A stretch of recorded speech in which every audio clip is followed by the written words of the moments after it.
오늘의 육아 헤드라인입니다. 다자녀 가구의 영아에 대한 가정 양육비 인상 계획이 정부 내 논의 과정에서 백지화된 것으로 나타났습니다.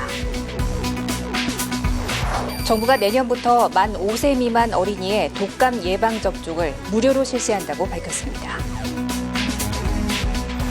한국건강관리협회 건강증진연구소에 따르면 소아청소년의 비만 유병률이 학년이 올라갈수록 증가한다는 연구 결과가 나왔습니다. 이상 오늘의 육아 헤드라인이었습니다. 이유식을 시작한 아기가 더 이상 분유를 거부한다면 어떻게 해야 할까요? 이때 아기는 이미 충분히 배가 부른 상태일 확률이 높습니다. 억지로 분유를 먹이기보다는 확실히 이유식과 수유를 분리하는 게 좋은데요. 이유식을 주식으로 먹이시고 분유는 간식처럼 주시면서 차츰 양을 줄여가시면 되겠습니다. 육아 포커스 첫 소식부터 함께 하시죠. 다자녀 가구의 영아에 대한 가정 양육비 인상 계획이 정부 내 논의 과정에서 백지화된 것으로 나타났습니다. 복지부는 가정 양육을 독려하기 위해 어린이집 이용 시간을 6시간으로 제한하는 맞춤형 보육을 도입하고 가정 양육 수당을 적정 수준 지급하기로 했지만 무산됐습니다. 대신 다자녀 가구의 양육 수당 인상분을 내년도 예산안에 담아 세 번째 아이부터 가정 양육 수당을 10만 원 더 올릴 계획이었지만 이마저 정부 예산안에서 빠졌습니다. 소아청소년의 비만 유병률이 학년이 올라갈수록 증가한다는 연구 결과가 나왔습니다. 한국건강관리협회 건강증진연구소가 2006년부터 지난해까지 전국 학교에서 학생 건강검사를 받은 6세에서 17세, 소아청소년 124만 9천여 명을 대상으로 분석한 결과 이같이 나타났다고 밝혔습니다. 그 결과 전체 소아청소년의 평균 비만 유병률은 10.7%였으며 초등학교가 8.2%, 중학교가 11.6%, 고등학교가 16.5%로 집계됐습니다. 특히 고등학생 가운데 남학생의 비만 유병률은 5명 중 1명으로 집계돼 13%인 여학생보다 높았습니다. 가족들이 모두 모여 즐거운 시간을 보내는 추석. 하지만 집안일이 가중되는 주부들은 마냥 즐겁지만은 않을 텐데요. 평소보다 짜증과 스트레스가 늘어나는 명절 증후군. 어떻게 극복해야 할까요? 모처럼 맞는 긴 연휴에 민족 최대의 명절이라는 한가위. 주부들은 손님 접대, 음식을 만드느라 스트레스가 이만저만이 아닙니다. 인터넷 게시판에도 추석이 다가오니 불안하고 심란하다, 며느리가 힘들다는 내용의 호소가 가득합니다. 명절 때 겪는 정서적, 육체적 스트레스로 인한 여러 증상을 총칭하는 명절 증후군. 대표적 증상으로는 식욕부진, 소화불량 등 소화기계 증상이나 두통과 어지러움을 느끼는 신경계 증상이 있습니다. 허리나 어깨 통증 등 만성 통증을 갖고 있는 사람은 기존 통증이 악화하기도 하고 짜증, 불안, 우울, 무기력 등 다양한 증상이 나타나기도 합니다. 이런 증상은 짧은 기간 과도한 가사노동에 부담을 갖는 여성들에게서 흔히 나타납니다. 이런 문제를 극복하는 방법은 일단 가사노동을 좀 몇몇에게만 집중되지 않게 좀 같이 나눠서 하는 게 필요하고요. 상대방을 위한 배려가 필요합니다. 명절 증후군은 연휴가 끝나면 사라지는 것이 보통이지만 2주 이상 지속된다면 병원을 찾아야 한다고 전문가들은 조언합니다. 앞으로 소방차가 긴급 출동할 때 진로를 양보하지 않을 경우 최대 200만 원의 과태료를 부과하게 됩니다. 긴급 신고를 받은 소방차가 급히 달려갑니다. 꽉 막혀 좀처럼 뚫리지 않는 도로. 요란한 사이렌 소리에도 앞 차량은 요지부동입니다. 현장 도착까지 걸리는 시간이 10분을 넘을 경우 사망자 발생률은 2.5배나 늘어나는 만큼 시민들의 협조가 절실하지만 여전히 지켜지지 않는 모습입니다. 화재 진압과 인명구조의 골든타임은 5분. 그러나 아직도 골든타임에 소방차가 도착하는 경우는 전체의 61%에 그칩니다. 지난 2012년부터 긴급 차량에 길을 양보하지 않는 차량에 대해 과태료를 부과하고 양보 캠페인도 벌이고 있지만 큰 실효성이 없는 상황. 이에 정부는 양보 의무 불이행 시 부과되는 과태료를 상향 조정하기로 했습니다. 정부는 국무회의에서 이런 내용이 담긴 소방기본법 개정안을 심의 의결했습니다. 이에 따르면 소방차 출동 때 진로를 양보하지 않는 등 구조 활동에 지장을 줄 경우 최대 200만 원의 과태료가 부과될 수 있습니다. 건당 부과되는 과태료의 금액은 추후 시행령을 통해 정해지지만 현행 7만 원 수준에서 최소 20만 원까지 올라갈 것으로 보입니다. 정부는 국민 여름 수련과 관련법 검토를 통해 구체적 금액을 확정한다는 방침입니다. 대형 놀이시설이나 백화점 등에서 아이를 잃어버리면 실종아동 조기 발견 지침인 이른바 코드 아담이 발령됐는데요. 실행 2년간 7,700여 명을 찾을 수 있었는데 아직 대상인지 모르는 시설이 있어 관리가 시급하다는 지적입니다. 경남 김해의 한 대형마트. 화장실에 간다던 6살 A군이 시간이 지나도 돌아오지 않자 가족들이 마트 측에 실종 사실을 알렸고 마트 측은 실종아동 조기 발견 지침인 이른바 코드 아담을 발령해 2시간 만에 A군을 찾았습니다. 지난 7월 대전의 한 놀이공원에서도 8살 B군이 코드 아담으로 10여 분 만에 가족을 만날 수 있었습니다. 이렇게 지난 2년간 대형마트나 박물관에서 동행자를 놓친 아동과 지적장애인 등 7,700여 명이 가족을 만났습니다. 코드 아담은 실종아동이 발생하면 초기 단계에 모든 역량을 동원하는 것을 의무화한 제도로 발령 후 시설 운영자가 일차로 수색하고 미발견 시 경찰에 신고하도록 하고 있습니다. 18세 미만 아동뿐 아니라 지적, 자폐적 정신장애인, 치매 환자 등에도 적용됩니다. 면적 10,000제곱미터 이상의 다중 이용시설이 대상으로 대규모 점포와 축제장, 대중교통시설 등 1,500여 곳이 운영 중입니다. 시행 초기 하루 평균 4건에 그친 신고 건수는 15건 수준으로 늘었지만 아직 대상인 줄 모르고 있다가 아동이 숨지는 일도 있었습니다. 코드 아담 대상에 적용되는 시설임에도 코드 아담에 들어가 있는 줄 모르고 코드 아담을 발령을 하지 못하고 아이들이 그 시설에서 어떤 사고를 당하는 경우가 있는 거죠. 제도적으로 문제들을 개선해 나가는 걸. 경찰은 주기적으로 코드 아담 시설 대상이 변경되는 만큼 지방자치단체와 협의해 관리를 보다 명확하게 할 방침입니다. 날씨가 선선해지자 산행 나서는 분들 많아졌는데요. 그만큼 산악사고도 늘고 있습니다. 산에 오르기 전에 기본적인 안전수칙은 꼭 숙지하고 가셔야겠습니다. 산 중턱에 중년 여성이 앉아있고 주변에서 소방대원들이 응급조치를 합니다. 수원 광교산에 올랐다가 내려가던 중 다리에 힘이 풀리는 바람에 미끄러져 오른쪽 다리를 다친 겁니다. 다행히 출동한 소방 헬기로 구조돼 병원으로 이송됐습니다. 그러나 북한산에서는 60대 여성이 40m 아래로 추락해 숨지는 안타까운 일도 있었습니다. 폭염이 물러나고 날씨가 선선해지자 산악사고가 늘어나고 있습니다. 경기 지역의 경우 지난 8월 19일부터 22일까지 나흘간 21건이던 산악사고 구조 건수는 8월 26일부터 나흘간 32건으로 급증했습니다. 지난해 전체 산악사고 1,550여 건 중 25%인 480건이 가을철에 발생했고 특히 주말에 60%가 몰렸습니다. 가을철에는 일몰 시간이 짧아지는 만큼 해가 지기 2시간 전에는 하산하고 여분의 휴대전화 배터리를 준비하는 게 좋습니다. 만일 산행 중 다치거나 길을 잃는다면 당황하지 말고 주변 산악 안내 표지판이나 지역물을 확인해 119에 신고해야 합니다. 밤을 새워야 한다면 젖은 옷은 갈아입되 큰 나무 밑이나 숲속에서 마른 낙엽을 끌어모아 체온을 유지하는 것도 방법입니다. 우리나라의 고령화는 세계에서도 유례를 찾아볼 수 없을 만큼 급속도로 진행되고 있습니다. 노후 생활 대책 마련도 중요하다지만 준비는 어렵고 퇴직연금 제도가 있지만 현 상황으로는 노후 생활에 턱없이 부족하다는 평가가 나옵니다. 전체 인구 중 65세 이상 비중이 14% 이상인 고령사회에서 20% 이상인 초고령사회로 넘어가는데 우리나라는 8년밖에 안 걸립니다.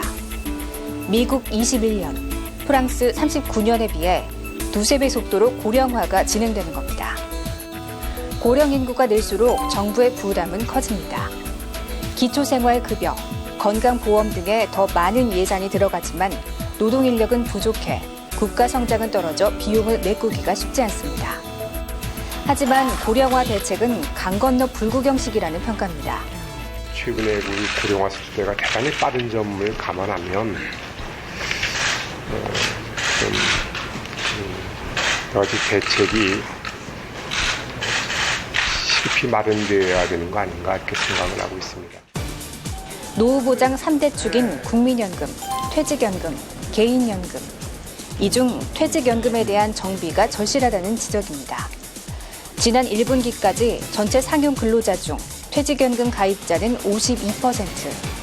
대부분이 퇴직연금을 일시금으로 수령해 사용하기 때문에 퇴직연금으로 작용을 못하고 있습니다.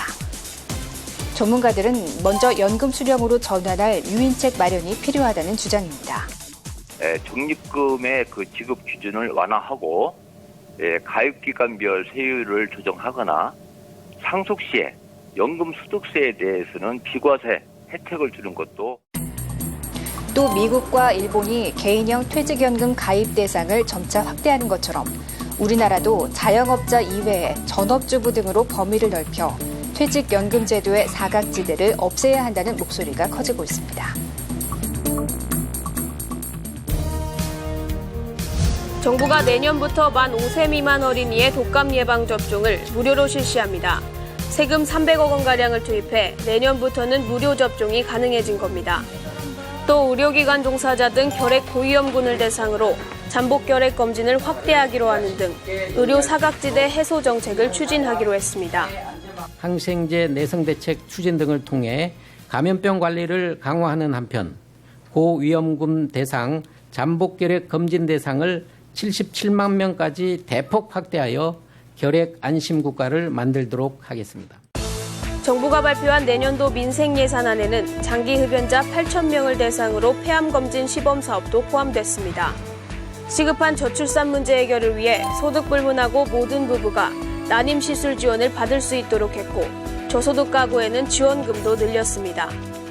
공립과 공공어린이집, 신혼부부 행복주택 공급, 남성의 휴직급여 상한액, 한부모 가족 아동양육비 등은 모두 확대하거나 인상했습니다. 맞춤형 복지에 내실을 다지겠다며 중장년층엔 공공임대주택과 뉴스테이 등 주택 문제 해결에 힘쓰기로 했습니다. 또 노인층은 식사나 외출 동행 등 돌봄 서비스가 더 필요한 것으로 보고 예산을 확대 배치했고 노인 일자리를 5만 개 더 늘리겠다는 목표도 제시했습니다. 이를 위해 지방사회복지직 공무원을 1,623명 늘리고 사회복지 관련 시설 종사자 임금도 3에서 5%가량 인상하기로 했습니다. 저출산과 맞물린 급속한 고령화로 이미 지난해 65세 이상 노인 인구가 14세 이상 유소년 인구와 거의 같아졌습니다. 이런 인구 구조 변화는 정부 세금 수입에서도 나타나기 시작했는데요. 베이비붐 세대의 은퇴가 늘면서 연금 소득세가 5년 만에 25배나 급증한 겁니다. 한국전쟁이 끝나고 고도성장이 시작될 무렵인 1955년에서 1963년 사이에 태어난 베이비붐 세대는 700여만 명에 이릅니다. 이들 세대는 고도성장의 혜택을 보기도 했지만 국민연금, 개인연금 등 공사연금 도입으로 노후를 자녀에게만 의지하지 않는 첫 세대이기도 합니다. 2010년대 들어 본격화한 이들의 은퇴는 우리 사회 고령화의 상징이기도 한데 정부의 세금 수입에서도 그 영향이 나타나기 시작했습니다. 2010년 고작 15억 원 선이던 연금 소득세 세수가 2013년 100억 원을 넘더니 작년에는 368억 원에 달했습니다. 5년 새 자그마치 25배로 불어난 겁니다. 61세 이상 인구 중 국민연금 수급자 수가 5년 새 112만 명 넘게 늘어난 데서 보듯 공사연금 수급자 수가 급증했기 때문입니다. 이런 추세는 더 심화할 전망인데 내년이 그 분수령입니다. 2017년부터는 생산 가능 인구가 감소하는 정말 인구 부담, 인구 오너스라 하는 시대가 도래함에 따라 경제 사회적으로 큰 변화가 예상이 됩니다. 문제는 연금 소득세 증가로 고령화 사회의 복지 부담을 감당할 수 없다는 겁니다. 연금 소득세의 급증은 우리 사회의 고령화 부담이 본격화하고 있음을 알리는 또 하나의 신호란 분석입니다.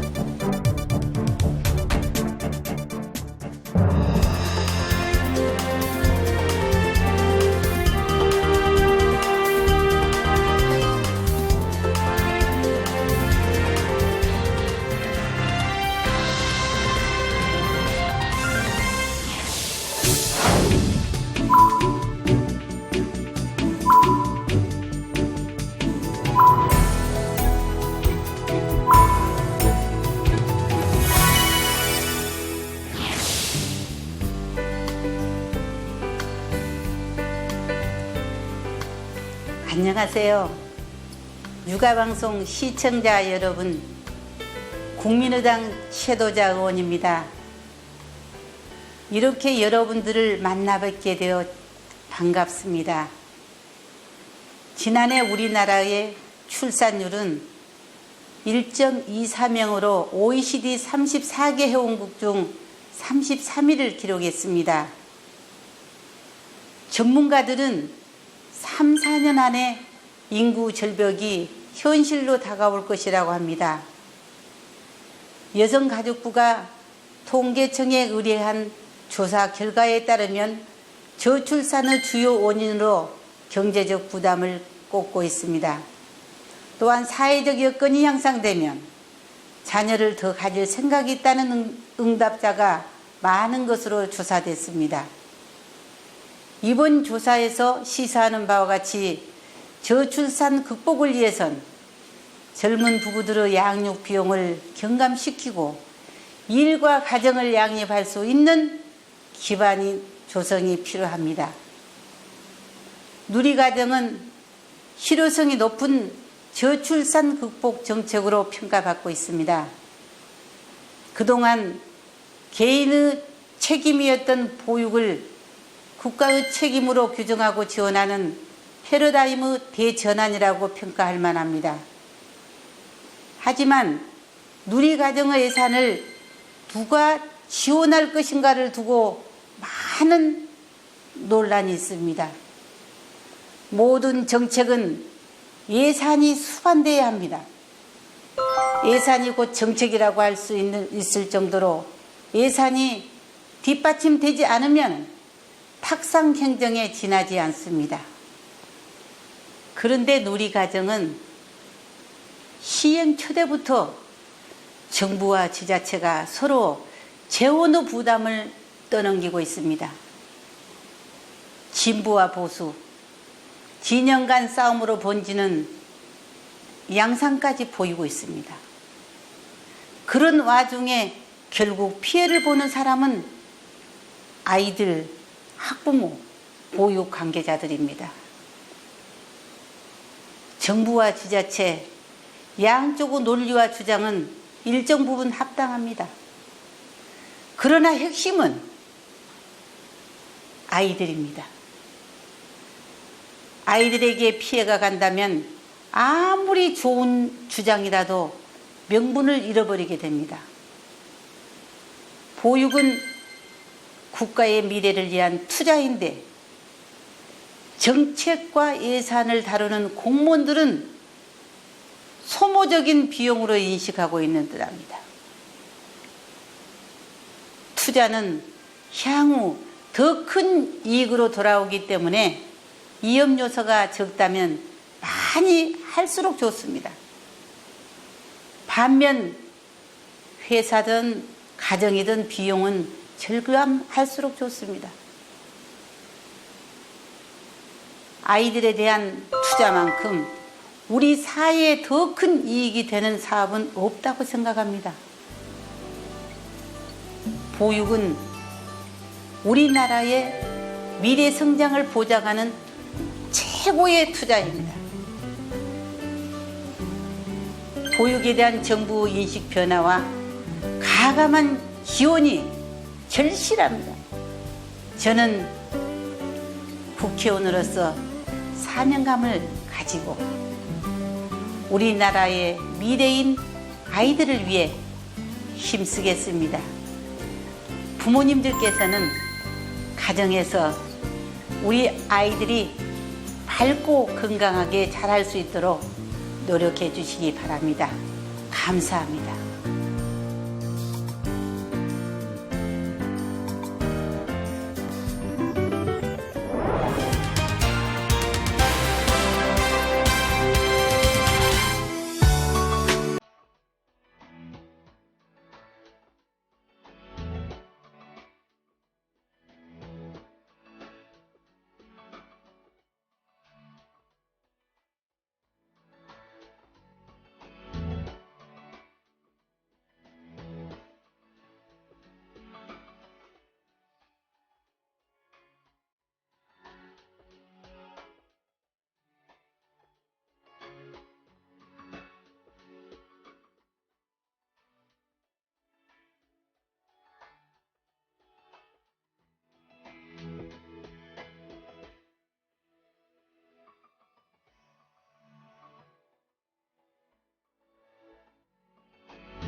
임시부가 섭취해야 하는 필수 영양 성분으로 잘 알려진 엽산.